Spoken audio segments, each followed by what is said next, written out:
আজকে আমরা দেখব কিভাবে একটি টেবিলকে আসলে ডিজাইন করা যায়। আমরা অনেক সময় কাজের প্রয়োজনে আমাদের এরকম টেবিলকে আমরা আসলে ডিজাইন করতে চাই বা নিজের মন মতো করে বসাতে চাই। তো অনেক সময় আমরা এটা পারি না। তো সেটা আমরা দেখব কিভাবে টেবিল ডিজাইন করা যায়। তো দেখুন আপনার রিবন বারে এখানে অনেকগুলো অপশন আছে।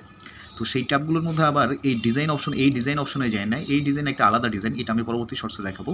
কিন্তু তার আগে আপনার অন্য ধরনের একটা ডিজাইন দেখাই যেটা সবাই আসলে করতে চায়। তো এর জন্য আপনাকে যেটা করতে হবে এটাকে সিলেক্ট করতে হবে। টেবিলটাকে এই চার কোণার যে অংশটা আসবে সেটাকে ধরতে হবে। তারপর দেখবেন আপনার এই রিবন বারে টেবিল ডিজাইন নামে একটা অপশন আসবে। আমি আবারও দেখাচ্ছি, এটা অনেক সময় আসে না। অর্থাৎ আপনি যখন এরকম অবস্থায় থাকেন তখন এটা পাবেন না। কিন্তু যখন আবার এই টেবিলটাকে আপনি সিলেক্ট করবেন এই চার কোণাটা ধরে, তখন কিন্তু এই অপশনটা চলে আসবে। এবং আসার পর আপনারা এটা দেখতে পারবেন যে এখানে কিন্তু আপনার মনের মতো ডিজাইন করার জন্য, একদম সিম্পল ডিজাইন করার জন্য অপশনগুলো চলে আসবে। আরও একাধিক অপশন কালার করার জন্য চলে আসবে।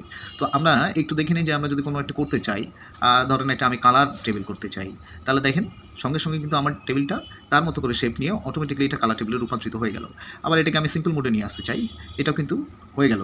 ঠিক একইভাবে অন্য কোনো আপনি এখানে যে কোনো মোডে যদি করতে চান, ঠিক আছে, জাস্ট খালি এখানে অপশনটা ধরেই আমি জাস্ট এরকম একটা নর্মাল মোড টেবিলটা করতে চাই, চলে আসলো। আবার এখান থেকে জাস্ট আপনি যদি একদম যে এটাকে কোনো কিছুই করতে না চান, যে জাস্ট সিম্পলি রেখে যান, তাহলেও কিন্তু এটা চলে আসে। তো এভাবে কিন্তু আপনি খুব সহজে জাস্ট এক ক্লিকের মাধ্যমেই টেবিলটাকে ডিজাইন করতে পারেন।